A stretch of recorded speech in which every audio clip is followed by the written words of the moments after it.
My camellia bushes are crowding against my solid wood fence.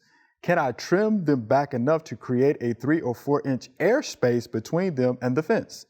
I'd like to be able to get behind the bushes enough to do some power washing on the fence with water only. Also, if trimming is okay, when should I do it?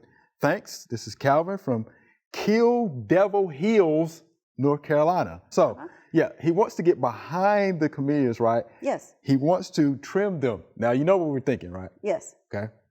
You can't shear them. Just don't shear it, right? You can't just shear them off the fence.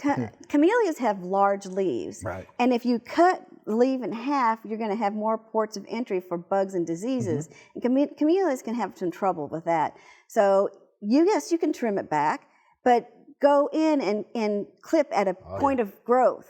And just, I know it might be a tree, but you got to cut the whole thing like that back.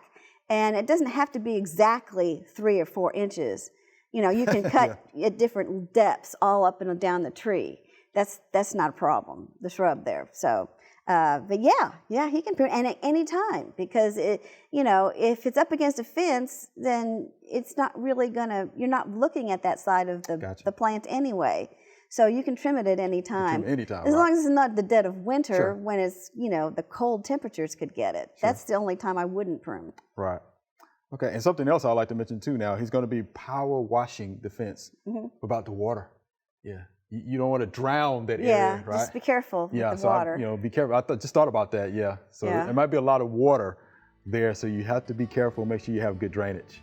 For your camellia. Yeah, so that's something else to think about. But but don't shear, because of course, don't do that. Just get in there, selective pruning. Yeah. I think that'll work.